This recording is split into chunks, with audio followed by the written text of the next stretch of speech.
지금까지 라디오 정보센터 조진주였습니다.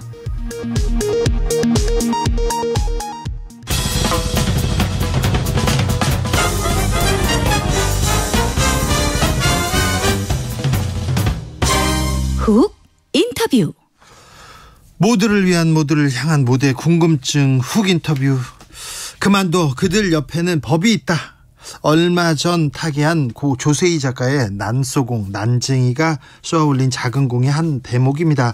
정의당 이정미 대표가 대통령에게 이 작품을 선물로 건넸습니다.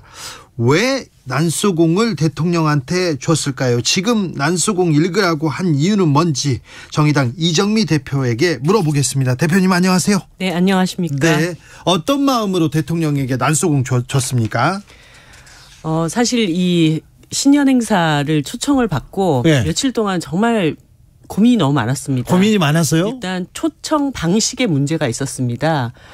이메일 22일 날 그 행안부에서 네. 실무자가 그 우리 비서실로 이메일 네. 주소를 물어보고 이메일을 보냈고 이메일 주소를 일단 물어보고 이메일을 보냅니다. 네, 보냈고 이제 보고가 왔죠. 네. 그런데 이게 이메일 내용을 보니까 이게 청와대에서 공식적으로 그 야당 대표들을 정시로 초청하는 건지 아닌지 굉장히 좀 애매한 내용이었어요. 대통령실에서? 네, 신년에 한 150명 정도 되는 국무위원들과 네. 여당, 야당 국회의원들을 초청하는 자리다. 근데 이게 그래서 야당 대표인 저를 꼭 오라고 초청을 하는 건지 아닌 건지. 이게 초청인지 아닌 건지. 예, 일단 그게 굉장히 헷갈려서 한번 대통령 비서실 쪽으로 확인을 해봐라. 대통령실에 물어봤어요. 네, 그랬더니 이 행사의 주관 부처는 행안부기 때문에 잘 모릅니다. 또 이렇게 대답이 온 거예요. 대통령실에서? 예, 그래서 대통령실에서 그러면 나를 초청했다는 것도 모르고 있는 상황에서 이 행사가 진행이 된다는 것인지 네. 그렇게 고민을 굉장히 많이 했고 두 번째는 더 행안부에 물어봐야 될 거 아니에요? 네. 물어봤어요? 그러니까 뭐 아무튼 그 대통령실하고 행안부하고도 무슨 소통이 잘 안 되는 건지 네. 제가 이해할 수 없는 상황이 있었고요. 예. 두 번째는 이 행사의 방식에도 문제가 있습니다. 사실 대통령 지금 취임 이후 9개월이 지났잖아요. 네.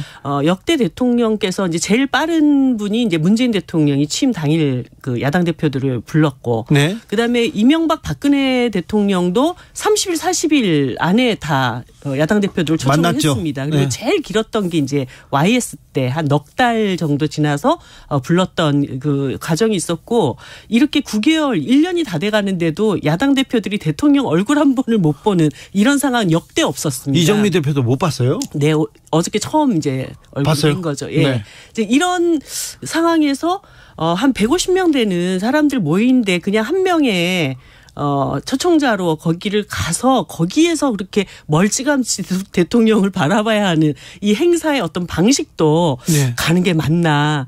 그래서 며칠 동안을 고민을 하다가 예. 그럼에도 불구하고 대통령의 그 공식 신년 행사니 뭐 따로 불러주시지를 않으니까 나라도 찾아가가지고 얼굴이라도 뵙고 뭐라도 얘기해야 되겠다. 얘기를 좀 해야 되겠다. 근데 네. 또 보니까 이 행사 프로그램이 얘기를 할 수 있는 시간이 주어지지를 않는 거예요. 네. 대통령의 공식적인 인사가 있고 오부 요인들 한마디씩 하고 끝난다는 거예요. 예. 그래서 그 전날 밤에 밤새고 손편지를 썼죠. 편지를 썼어요? 네. 자, 이거 하나만 물어볼게요. 당일 6시까지 답해달라 이렇게 이메일이 왔어요? 네. 맞습니까? 네. 그래서 저희들은 그 시간까지는 답을 드리기가 좀 어려우니 네. 좀 더 고민해보겠다. 고민하고 답을 드리겠다 이렇게 말씀드렸죠. 이유진님께서 야당을 대하는 태도 자체가 잘못된 거 아닙니까? 이렇게 얘기합니다. 네. 조선일보에서 신년 인터뷰를 하신 내용 중에 이런 얘기들이 있으시더라고요. 그러니까 여당이 예. 야당하고 잘 소통하라고. 그래서 대통령께서는 야당하고 직접 소통을 안 하시겠다는 건가? 이런 느낌? 네, 알겠어요. 자, 그런데요. 자, 그래서 대통령하고 직접 얘기하고 얘기를 나눌 그런 기회는 없을 것 같아서 편지를 쓰셨어요? 네. 편지와 책을 줬다. 네. 어떤 내용을? 대통령께서 최근에 정말 입만 열면 법치주의 얘기를 굉장히 많이 하시지 않습니까? 네. 그럴 때 대통령이 생각하는 법치주의는 무엇인가? 그리고 국민이 바라는 법치주의는 무엇인가? 이것에 대해서 좀 한번 논쟁을 한번 해보고 싶은 생각이 있었습니다. 이제 그 난소공에 보면은 철거를 당하는 그 가난한 시민들이 이거 너무 부당하지 않냐라고 이제 울분을 터뜨리니까 예, 그 형이 그들 옆에는 법이 있다. 그렇죠. 한마디로 대한민국의 이 법치라고 하는 것은 네. 가진 자, 권력자, 기득권자들에게만 편이 되는 그런 법치주의다. 그렇죠. 라고 하는 것을 지적했던 예. 것이고 대통령께서 지금 말씀하시는 것도 그와 그렇게 다르지 않지 않냐. 예를 들어 정말 법치주의를 강조하신다면 작년 반년 전에 화물 노동자들한테 일몰제 관련돼서 철석같이 약속했던 그 약속을 어긴 정부의 책임은 왜 하나도 묻지 않고 화물 노동자들을 탄압했는가. 네. 이런 말씀 좀 드리고 싶었습니다. 원래 법치주의라는 것은 법의 보호가 절실하게 필요한 사람들을 우선해야 되는 것이죠. 약자들의 편에 서야 되는 것이죠. 네. 그런데 지금 대통령의 법치주의는 여전히 가진 자들 그들의 법으로만 존재하고 있다는 것을 말씀드리고 싶었습니다. 난소공 읽고 그 부분에 대해서 굉장히 충격받았어요. 진짜 힘없는 자, 약한 사람들의 그 권리를 재산을 지켜주는 법이어야 되는데 네. 이 법이 기득권을 지키기 위한 법이었구나 이런 생각에 세상이 이렇게. 원래 권력자들은 법의 보호가 필요 없습니다. 자기 스스로 자신을 보호할 힘이 있기 때문에 네. 그 힘을 가지지 못한 사람들 편에 서는 것이 법이거든요. 윤 대통령이 난소공을 읽으셨을까요? 제가 선물을 딱 드렸을 때 네. 저도 이 책 좋아합니다. 이렇게 답을 하시더라고요. 아, 그래요? 그것은 뭐 읽으셨으니까 좋아하시겠죠. 아, 네. 네. 아무튼 지금 또 꼭 필요한 책인 것 같으니까 읽어보시라고 이렇게 준 네, 거잖아요. 그렇습니다. 저도 뭐 몇 번을 동감입니다. 읽어도 사실 우리한테 울림이 있는 소설이라고 생각합니다. 네. 이재명 민주당 대표는 나 금시초문이다 못 들었다 해서 예정된 일정이 있다고 불참했어요. 이걸 가지고 이 민주당에서는 이메일로 초청한 거 이해할 수 없다 이런 반응이고요. 국민의힘에서는 특별 대우 바라냐 이렇게 얘기하는데 대표님은 어떻게 보십니까? 사실 제가 그 자리에 행사 자리에 외로운 섬처럼 굉장히 힘들게 서 있었거든요. 네. 야당에서는 유일하게 저만 갔습니다. 대부분 국민의힘 의원님들 전원 다 왔고 국무위원들 계신 자리에 이 자리에 이재명 대표가 같이 오셨으면 어땠을까 하는 그런 생각이 들더라고요. 그러면 이제 두 야당 대표가 대통령 손 끌어잡고 아니 이렇게 만나야 되겠습니까? 정말 정식으로 여야 정이 한 자리에 모여가지고 지금 이 어려운 한국 경제 상황이라든가 서민 경제 위기라든가 그런 해법 좀 논의 좀 합시다. 이런 얘기를 좀 같이 할 수 있었으면 좋았겠다는 아쉬움이 남았습니다. 네, 당선 그리고 취임 7개월 넘도록 야당 지도부를 한 번도 만나지 못했다는 것이 9개월입니다. 9개월 만에 처음 지금 이정미 대표를 만났다는 것 자체가 이런 소통 방식은 어떻게 봐야 됩니까? 이거는 사실 소통이 아니죠. 원래 소통이라는 것은 가까운 사람들끼리 나누는 게 아니에요. 그건 대화죠. 네. 소통은 나와 생각이 다른 사람과 서로가 서로의 생각을 열어두고 네. 공통점을 찾아 나가는 그 과정을 소통이라고 하는 건데 네. 지금 대통령께서는 자기의 가장 가까운 측근들하고만 대화하고 있는 거죠. 그러니까 네. 소통이 없는 불통 상태라고 봐야 되죠. 네. 편지에 이런 내용 좀 담으셨어요? 네, 그렇습니다. 네. 내가 이렇게까지라도 대통령께 말씀을 드려야 되냐. 손편지를. 네, 그렇게 말씀드렸습니다. 네, 그랬더니 잘 읽겠다고는 하던가요? 네, 그렇습니다. 네, 잘 읽어야죠. 답이 와야 될 텐데요. 읽는 게 중요한 게 아니라. 답을 기다리고 있겠네요. 네. 네. 답장 주세요 이렇게 했어요? 아니요. 답장이 중요한 게 아니라 만남이 중요하죠. 만남이? 네. 그렇죠. 만나야 얘기를 하지 않습니까? 지금 뭐 오늘 첫 국무회의에서도 3대 개혁 얘기하면서 계속 언급합니다. 그런데 대통령의 3대 개혁 어떻게 보고 계십니까?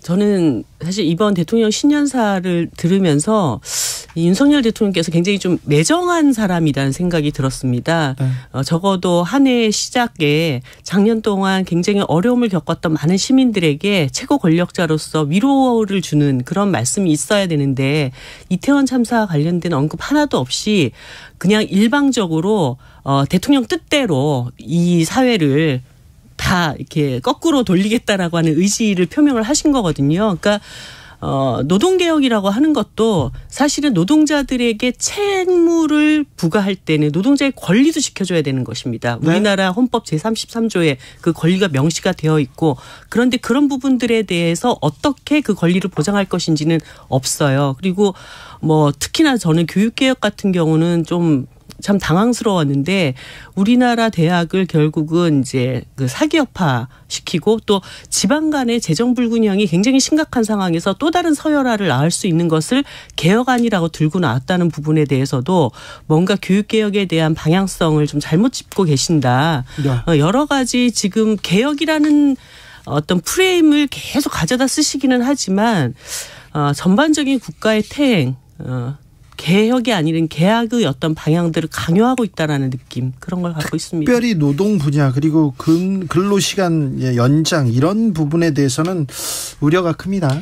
우리나라가 경제 선진국이라고 하잖아요. 근데 그 선진국을 일궈왔던 사람들이 다 장시간 노동으로 떠받쳐왔던 노동자들입니다. 지금 경제 선진국들 다 35시간 주 4일제 이런 거 하자고 하는데 그나마 만들어놨던 주 5일제를 69시간 일하면 매일 11.5시간씩 토요일까지 일해야 됩니다. 그러니까 토요일 근무제를 다시 부활시키자라고 하는 것과 다름이 아닌 이런 이야기를 열심히 일한 국민들한테 얘기를 한다. 제가 편지에 정말 잘 사는 나라에 우리 국민들 밥상 더 챙겨주는 대통령이 아니라 그나마 있던 밥그릇까지 걷어차는 대통령이 되시려고 하냐. 제가 그런 말씀 드렸습니다. 네, 이 부분에 대해서 좀 다른 목소리도 좀 들어봤으면 좋겠는데 대통령이 계속해서 신년사, 신년회 그다음에 오늘 국무회의 첫 국무회의에서도 계속해서 달려가고 있습니다. 방윤수님께서 난소공을 제대로 읽었다면 좋아한다는 얘기는 안 했을 것 같아요.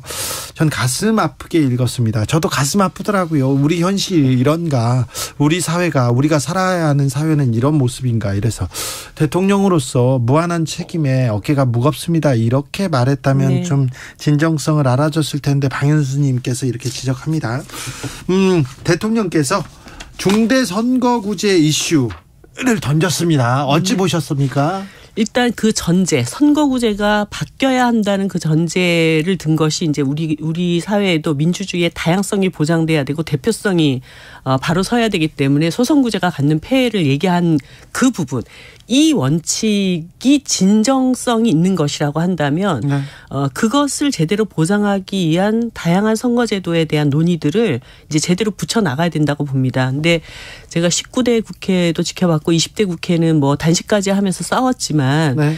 결과적으로 이 선거의 룰을 정하는 것이 국회의원 이해 당사자들이기 때문에 네.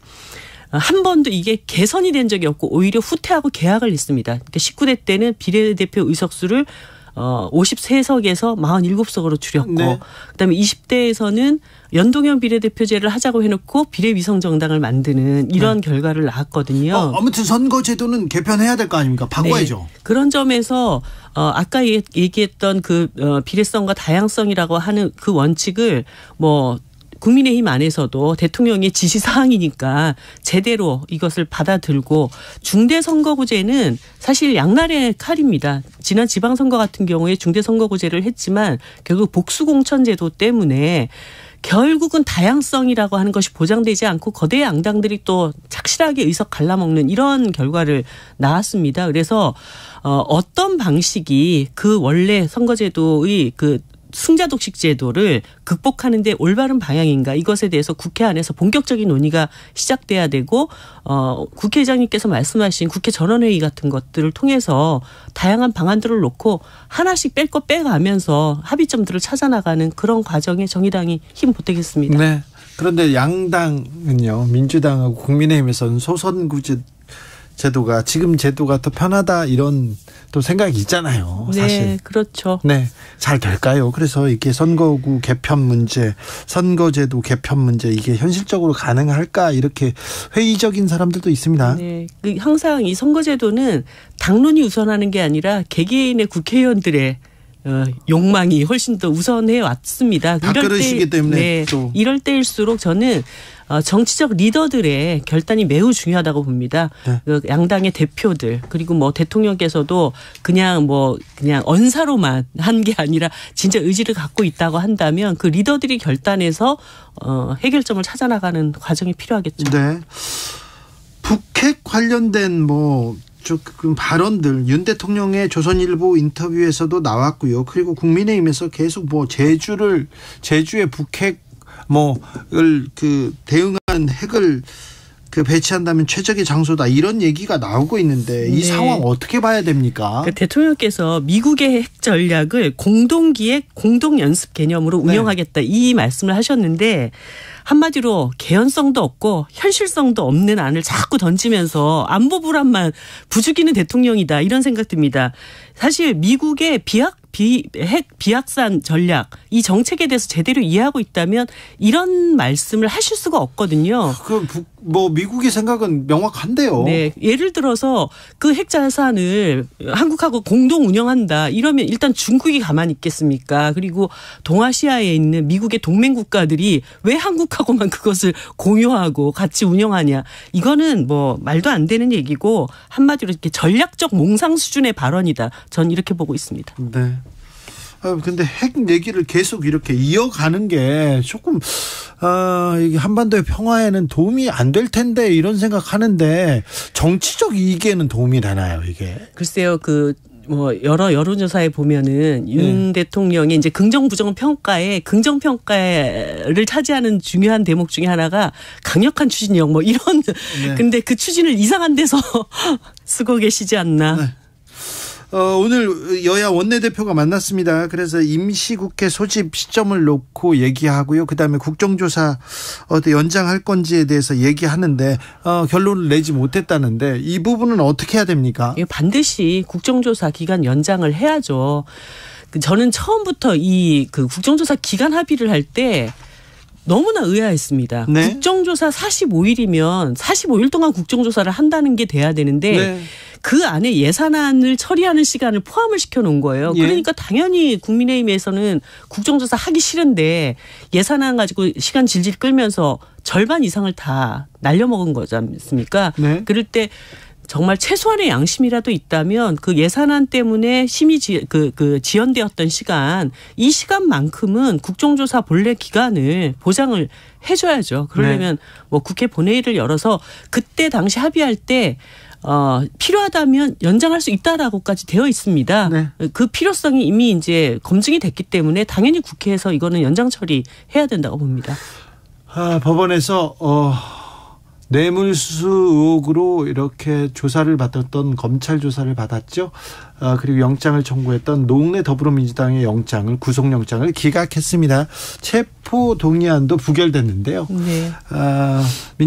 민주당 의원의 체포 동의안 부결 어떻게 보셨어요?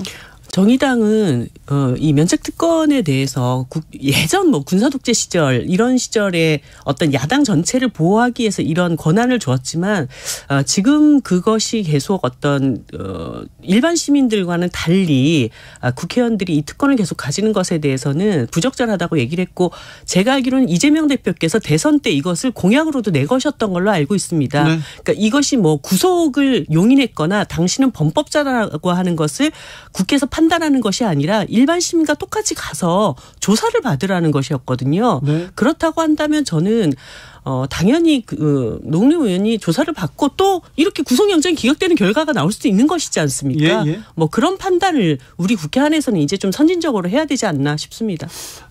민주당엔 또 이재명 대표 관련된 수사가 있고요. 또 기소할 가능성도 있다 이렇게 얘기 나옵니다. 그러면 이제 국회는 어떻게 해야 됩니까?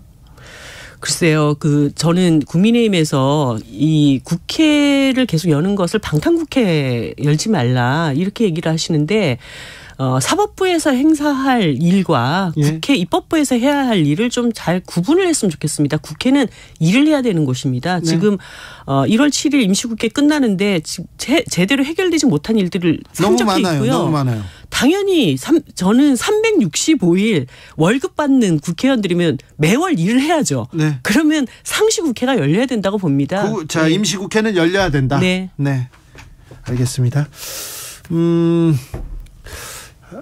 대통령이 김건희 여사 수사에 대해서 이런 얘기도 했잖아요. 뭐라도 잡아내려고 처가 수사 그렇게 오래 하지 않았냐 이렇게 얘기했는데 대통령이 검찰 수사에 대해서 이렇게 얘기를 하면 그 다음에 어떻게 수사하겠어요? 그 다음에 어떻게 하겠어요? 이 부분은 어떻게 보시는지요? 그러니까 기득권에 대한 지적을 하셨고 법과 원칙을 얘기를 하셨으면 가장 중요한 건 그 말의 어떤 신뢰성을 얻기 위해서는 자기 자신에게 가장 철저해야 된다고 생각합니다. 네. 대통령께서 그 점을 유념하셨으면 좋겠습니다. 한덕수 국무총리가 새 146번 버스를 탔습니다. 그래서 시민을 만나서 첫차 시간을 좀 당겨주세요 이렇게 얘기합니다. 그래서 첫차 시간을 15분 앞당겼습니까? 그래서 당기겠다, 노력해보겠다 이렇게 얘기했는데 노회찬 의원님의 6411 버스 떠올리는 사람들도 많습니다. 첫차 타는 시민들, 그렇게 고생하는 시민들이 많아요. 제가 그 자리에 같이 있었거든요. 어제 신년회에서 덕담으로 그 말씀을 하시는데 제가 깜짝 놀랐습니다. 네. 똑같은 얘기를 하시는데 결국 그 146번의 종착점은 네. 그 버스를 타는 사람들의 마음에 가닿지는 않은 것 같습니다. 네. 사실 그렇게 어렵게 일하는 사람들 최저임금 보장해주고 그래도 일한 만큼의 대가는 받을 수 있는 사회를 만들기 위해서 더 노력해야 된다. 네. 이런 결론이 나와야죠. 예. 네. 전장현 지하철 시위가 계속됩니다. 서울교통공사하고 마찰 커지고 있고요. 시민의 불만도 커집니다. 저는요, 그 전장현 시위를 막으려고 경찰이 그 수십 명, 수백 명이 가서 정말 그 출퇴근하는 사람들 피해도 크고 그런데, 어떤 해법을 찾아야 되는데 정치는 없어요. 어떻게 보십니까? 그분들이 지금 많은 걸 요구하는 것이 아닙니다. 장애인도 대한민국의 국민의 한 사람이고 아까도 말씀드렸다시피 법이 훨씬 더 많이 보호해줘야 될 또 사회적 약자입니다. 그분들 예산 조금 더 해결해 달라고 하는 문제를 저렇게 죽기 살기로 정말 나쁜 사람들을 만들고 있잖아요. 그렇죠. 정부와 언론이 나쁜 사람을 만들고 있어요. 그래서 법원에서 요구한 대로 5분 이내에 어떤 승차 문제를 해결하겠다. 그래서 합법적인 투쟁을 또 하려고 했던 거예요. 근데 오세훈 시장이 그조차도 왜 정부가 자신들이 한 말 그대로를 지키지 않는지 저는 정말 법치주의가 그런 데 적용돼야 되는 것 아닌가 이런 생각 듭니다. 5368님께서 오랜만에 정의당의 소리 들어서 좋았습니다. 양당 체제에서 더 노력해 주세요 얘기하는데 정의당만 보면 눈물이 난다 이런 분들 많아요 아직도. 네. 정의당은 올해 어떻게 이렇게 정치활동으로 국민들의 마음을 사겠다 이런 계획이 있으실 텐데요. 네, 우리나라 지금 경제 상황이 IMF, 금융위기, 코로나 그 이후 4번째로 굉장히 큰 위기가 온다고 다들 전망을 하고 있습니다. 네, 더 이번 추위는 더 추워질 것이다 이런 얘기 많습니다. 근데 따뜻한 곳에 살던 사람들은 기온이 좀 내려가도 웬만큼 온기를 느낄 수가 있지만 냉방에 살던 사람이 이렇게 기온이 내려가면 얼어 죽습니다. 예. 그래서 이 경제 위기 시대에 정말 어디부터 보살피고 구제해줘야 되는가. 제가 대통령께도 민생 위기에 대한 어떤 대응 테이블을 함께 만들고 IMF 때처럼 막 사람들 다 자르고 지역경제 망가뜨리고 이런 결론이 나지 않도록 함께 좀 얘기 좀 나눕시다. 이렇게 이미 제안을 드린 바가 있는데요. 그렇게 경제 위기 시대에 가장 어려움을 겪을 서민들의 삶을 구제할 수 있는 방안들 이것에 최선을 다하겠다는 말씀드립니다. 알겠습니다. 윤석열 대통령이 응답해야 될 텐데요. 네, 보는 눈이 있으시고 네. 예, 듣는 귀가 있으시니까 네. 적어도 올 구정을 지나기 전엔 네. 예, 설날이 다가오기 전까지는 답이 오셨으면 합니다. 그래요? 편지를 썼습니다. 그래도 영상으로도 이 음성으로도. 제가 몇 시간 동안 손으로 얼마나 열심히 썼는데요. 몇 시간이나 쓰셨어요? 한 2시간 넘게 썼나 봐요. 진짜 네. 고민하셨는데 자, 그 마지막으로 자 이거는 해주세요. 대통령님 이거는 좀 들어야 됩니다. 한마디 해주시고 가십시오. 일단 네. 야당 대표들 만나야 됩니다. 만나야죠. 다른 생각을 갖고 있는 사람들의 이야기도 들을 줄 알아야 그게 지도자입니다. 네. 그 말씀 꼭 드리고 싶습니다. 네. 듣고 계시겠죠? 네.